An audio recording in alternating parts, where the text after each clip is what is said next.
Welcome to Navigating Freedom in Federal Retirement, the beacon for federal employees navigating the complex waters of retirement planning. We recognize your unique challenges, deciphering intricate policies and optimizing your benefits. Your host is Jeff Gill, a seasoned financial wealth advisor committed to demystifying this journey for you. Our strength? A team of renowned specialists, policy experts, financial strategists, healthcare consultants, and more. Each episode aims to transform confusion into clarity, offering actionable insights and strategies. Federal employees, it's time to turn apprehension into action. The path to a confident retirement starts here. Let's dive in. Welcome to the show. I'm here today with Amanda Giustiniani. Amanda is a third-generation auctioneer dedicated to educating families and real estate professionals about downsizing and estate liquidation. She co-owns an estate liquidation company with her husband and is a sought-after speaker in the industry. Amanda has created an online course with 7 videos and a comprehensive guide called My Final Gift to assist families in navigating these processes.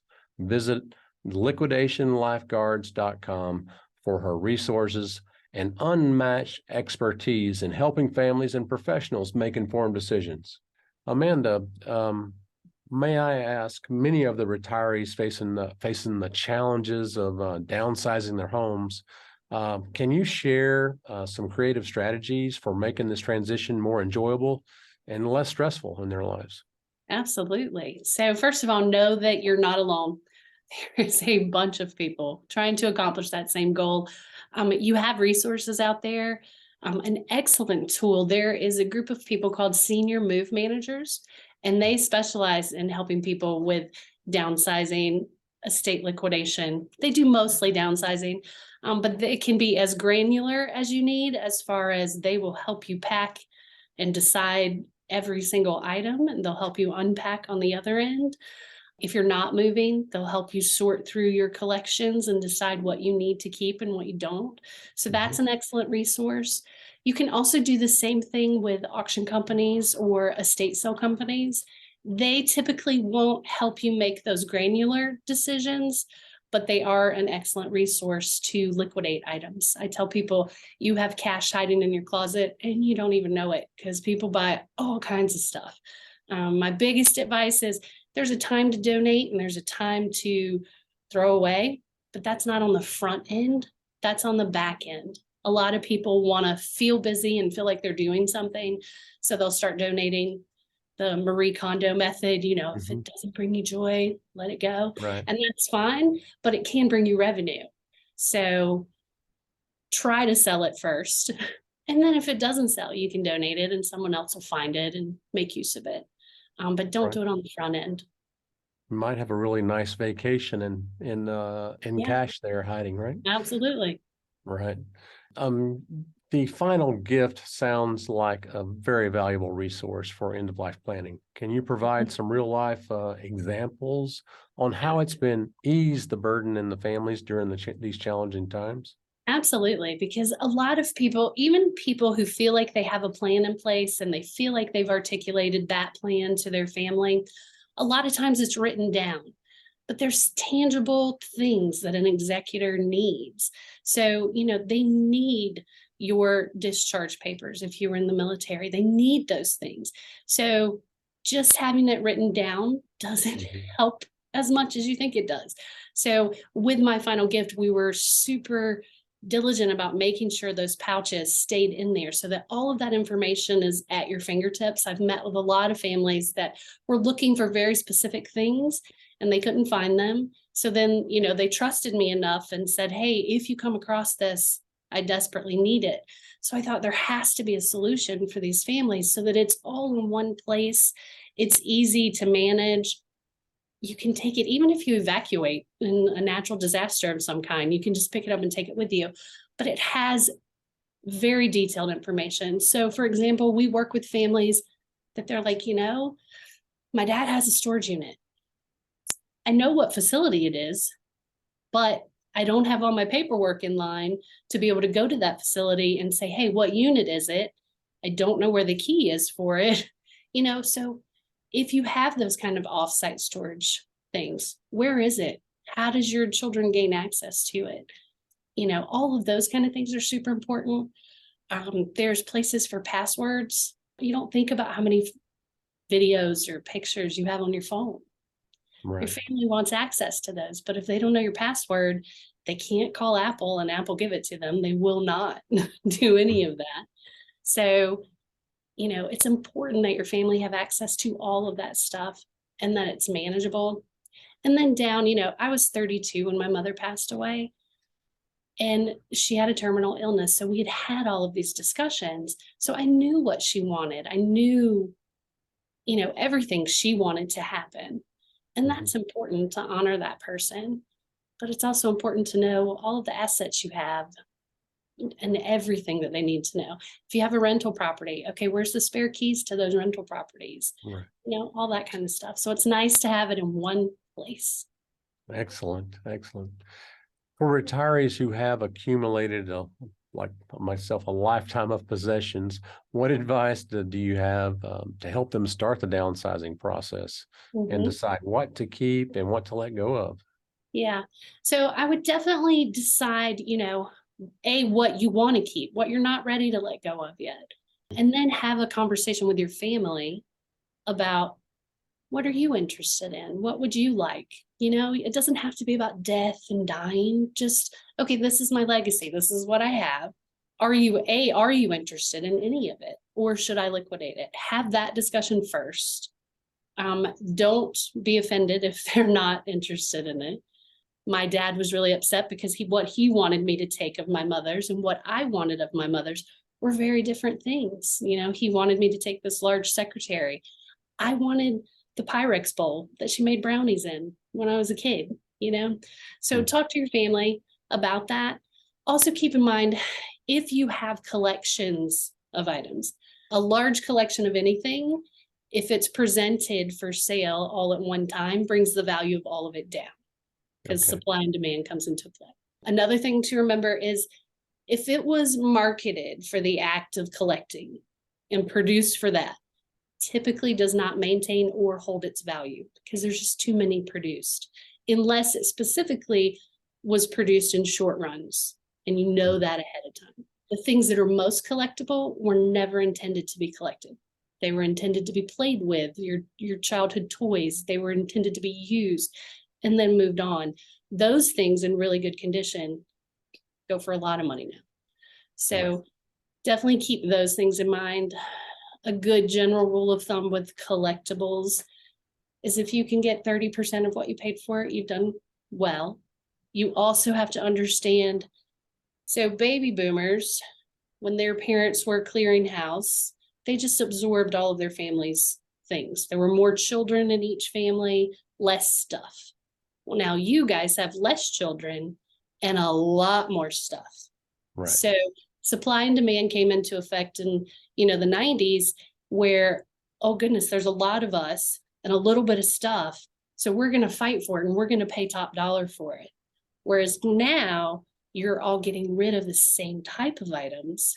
There's a lot of stuff and a lot less people there to pick it up. So they're not fighting over it. You're just trying to sell it. So unfortunately, I'm the bearer of bad news there, but that's just the way economics works. Exactly. Yes, I guess the state liquidation, it can be really an emotional process. So how can you help the retirees navigate through the sentimental attachment? And how do they come to terms with separating with some of these things or deciding to sell it?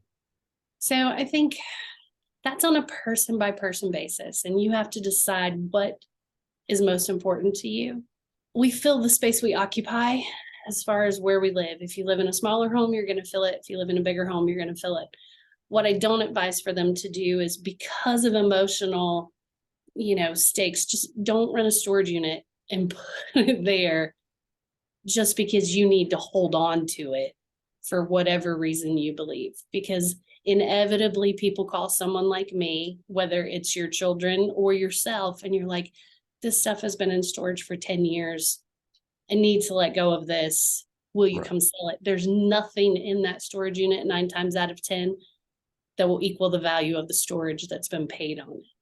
So I will caution with that. Figure out what's really most important to you.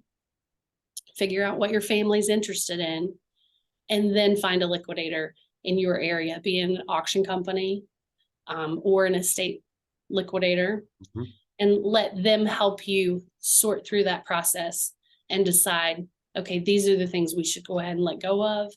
These are the things you should maybe hold on to. We all offer that same service. I tell people if it's got a huge sentimental value to you, that's going to be worth more than any revenue anyone could get you 9 times out of 10. So hold on to it until you're ready to say goodbye. Okay. Yeah, very good. As someone who works extensively with retirees, what are the common misconceptions about estate liquidation process, and how can they better prepare for that process? So I think the biggest thing is kind of what we touched on earlier. They want to be busy. They want to do something. So they start donating. Typically it's those small items. And then they call someone like me, and I've got a house full of furniture to sell, but nothing that complements it. Furniture's good, but furniture's also harder to sell. I tell people, I always use like a sofa as an example. To sell one sofa or to get one bid on an auction for a sofa, I have to overcome 5 things. One, I got to find someone who wants or needs a sofa. Then it has to be the right color, the right size, the right price, and they have to have the ability to move it. So to get one bid on that sofa, I have to overcome all 5 of those things. For the dinnerware that you no longer use or want to use, or for the decor items that have just been sitting around or that you put in your attic years ago because you don't like brass anymore or whatever the case may be, those transactional items move very, very quickly. The dollar amount adds up very, very quickly. People don't think about it because it'll fit in their car. They can work it into their home. So those are, don't cut your nose off to spite your face by getting rid of all of that kind of stuff and just leaving the furniture thinking that's where your money's at, because it's not. Your money is in a well-rounded sale. If you're downsizing to move, I tell people all the time, a realtor friend that I work with uses the term reverse downsizing. So rather than having her clients go in and pack up everything they don't want and hide it in closets or the attic, you have to pack those items to move already. Just pack the stuff you want to take and leave everything else right where it lives. Because then that estate liquidator will come in and liquidate those items. You already have to pack the items you're taking. So let that be where you start, as opposed to wrapping up all the stuff you don't want and then having to pack up all the stuff you do want and keeping that segmented. Just start by packing the things. Okay, I know I want these items, and I'm going to pack them up and I'm going to put them in this closet. And that's where I'm going to start storing them. And then stage your home with what you're not taking, that kind of stuff. So don't do more work than you have to. Right. Well, considering the changing landscape of retirement and the gig economy, do you see opportunities for retirees to explore careers in auctioneering or estate liquidation as a side gig or post-retirement pursuit? So you could. I'm a little biased because I've been in this forever. So people that pop up just for the sake of trying to make a buck. There's 2 different things. For an auctioneer in any state in the country, you have to go through auction school. So I had to go to auction school. I have to take a state board exam, just like a realtor. I have to do continuing education, pass criminal background checks. There is a governing body that governs the auction industry. So if the client has an issue, you have a recourse. You have someone to reach out to and say, hey, I didn't expect it to go this way, or what's typical. Whereas the tag sale industry is not regulated in any state in the country right now. There's no business license for it. There's no test to pass. There's no criminal background check, and there's no body to oversee them. That does not mean that industry is just ripe with people, taking advantage of people. That's not the case at all. There are some bad apples out there, of course, but as a client, you should do your due diligence to sort through that. As far as the gig economy, yeah, there's money to be made in it. But you have to know what's worth, the value of items. You have to know how to figure out the value of items. You have to be extremely organized to have a profitable business in that manner. Now, I do have a ton of retirees that shop with us because they are resellers on eBay or Mercari or Poshmark or whatnot. So I do have a ton of retirees that shop to resell, and that is kind of their gig economy. Okay, very good. Amanda, could you share maybe an inspiring story about how your work has positively impacted the retirement plans, of a senior couple or individual? Oh, absolutely. There's a lot of them. So a lot of times, because the personal property aspect of their life is typically the last thing that they think of, there are so many clients that at the end of the auction or the end of the tag sale, I go to and say, hey, did you have a number in mind of what you would like this sale to have generated this weekend? And they almost always either say, no, not really. I don't know, or I don't really care, or the number they give me is just crazy low. So, they'll say, yeah, I mean, if it brought $2,000, I would be ecstatic. And I would say, okay, well, your portion, the check that I'm going to write you is $12,000, because they have no idea how much the stuff is worth. So that helps them on multiple levels. It can pay for your move. It can pay for painting your home to sell it. It can pay for that new vacation that you want to take. So financially, it definitely is worth most people's time to at least explore it. The professionals that you meet with will tell you, yes, this is worth your time, or no, probably not, just donate it or throw it away. Every situation is different, of course. So there would be that. From the estate side, it's just the people. I love knowing that I have done a job that was either too physically or emotionally taxing for that family to accomplish. And myself and my husband were able to do that and take that burden off of them so that they could focus on one another and moving to whatever that next step is in the grief process. Right. Very good. Amanda, how can retirees proactively involve their adult children and grandchildren in estate planning? The downsizing discussions to ensure a smoother transition for their loved ones. I know that could be a tough conversation, I'm sure. It is a tough conversation. And also know that most of the time they don't want to have it. And it's not important to them. It's not, they don't want to think of anyone not being here any longer. So the biggest thing is to start the conversation and to just express how you feel. Just say, hey, I don't want to leave you with this burden, so I'm trying to help you. Schedule a time for everyone to be there and just have it one time with all of them. Let them know it's important to you. Don't say it in passing. Don't say, hey, when you get a chance. Just say, hey, I want everyone to come to my house on this date, and this is what we're going to talk about. If you are faced with some kind of deadline, do not give them your deadline, because they're going to wait till the very last minute. So I always tell my clients 2 weeks prior to whatever your deadline is their deadline, because they're going to wait till the very last minute. One way that we encourage people to do it, especially if they have multiple children, give one child pink Post-it notes, another one's yellow Post-it notes, another one blue Post-it notes. Okay, take these Post-it notes, stick them on anything you're interested in. The ones that have multiple Post-it notes are the ones that you need to have a discussion about. The other ones you don't really need to even worry about. And then you have an idea of what they're interested in. Another thing to consider is sometimes the house is full of Post-it notes, which is great.